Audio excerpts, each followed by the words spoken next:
Hello students, I am Kiran Gupta from MB international school नया गांव कोटा। अब हम गद्य खंड के अंतर्गत प्रारंभ किए गए पाठ एवरेस्ट मेरी शिखर यात्रा के भाग 2 का अध्ययन करेंगे। बेस कैंप में पहुंचने से पहले हमें एक और मृत्यु की खबर मिली। जलवायु अनुकूल न होने के कारण एक रसोई सहायक की मृत्यु हो गई थी। निश्चित रूप से हम आशाजनक स्थिति में नहीं चल रहे थे। बचेंद्र पाल का कहना है कि बेस कैंप में पहुंचने से पहले ही उन्हें एक और मृत्यु की सूचना मिली। वह मृत्यु हुई थी रसोई घर में काम करने वाले एक सहायक की। उसकी मृत्यु की खबर सुनकर वो जितने भी लोग थे जो उस अभियान दल में शामिल थे एवरेस्ट की चोटी पर पहुंचने के लिए, उनकी आशा डगमगाने लगी थी। एवरेस्ट शिखर को मैंने पहले 2 बार देखा था, लेकिन एक दूरी से। बेस कैंप पहुंचने पर दूसरे दिन मैंने एवरेस्ट पर्वत तथा इसकी अन्य श्रेणियों को देखा।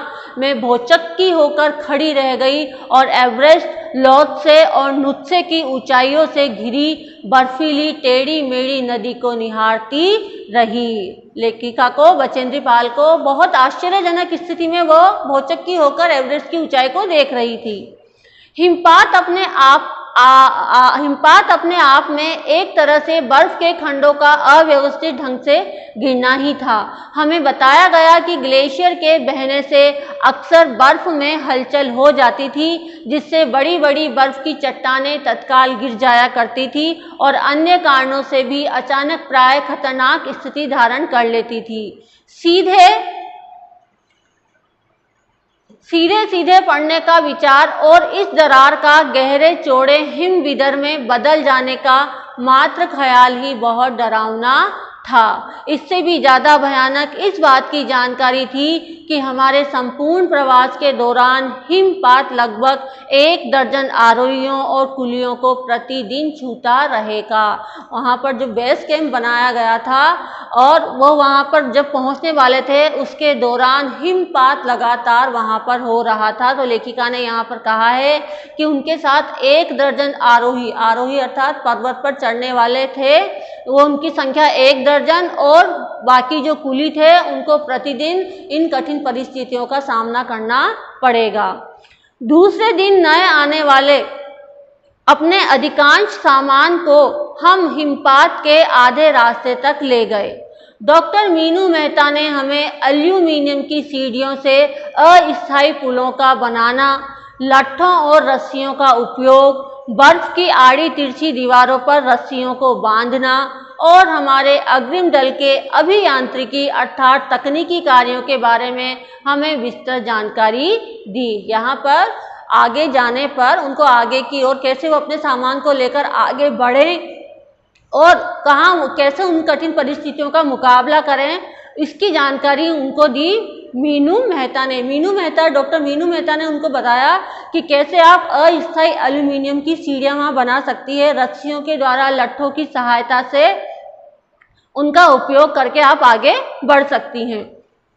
तीसरा दिन हिमपात से कैंप 1 तक सामान ढोकर चढ़ाई का अभ्यास करने के लिए निश्चित था।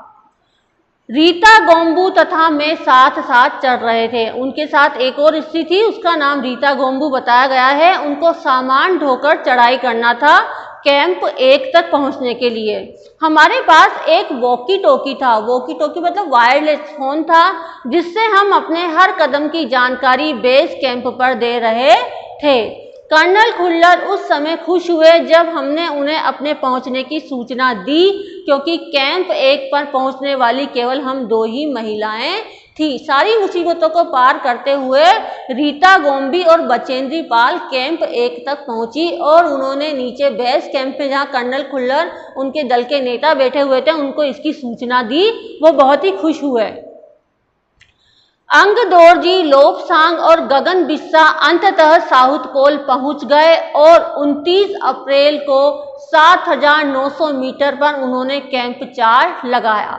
साउथ पोल सबसे कठिनतम स्थल, हिमालय की माउंट एवरेस्ट की चोटी पर पहुंचने का सबसे कठिनतम स्थल साउथ पोल बताया गया है। यहाँ पर अंगदोरजी, लोपसांग और गगन बिस्सा पहुंचे 29 अप्रैल को और ऊंचाई बताई गई है 7,900 मीटर की ऊंचाई पर उन्होंने कैंप नंबर 4 लगाया। यह संतोषजनक प्रगति थी। जब अप्रैल में मैं बेस कैंप में थी, तेनजिंग अपनी सबसे छोटी सुपुत्री डेकी के साथ हमारे पास आए थे।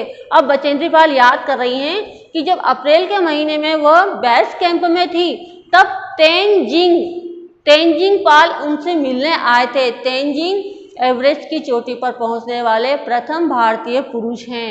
उन्होंने बचेंद्री पाल को हौसला अफजाई के लिए, उसकी हिम्मत बनाने के लिए वह अपनी छोटी पुत्री डेकी के साथ हमारे पास आए, यानी कि बचेंद्री पाल से मिलने आए थे।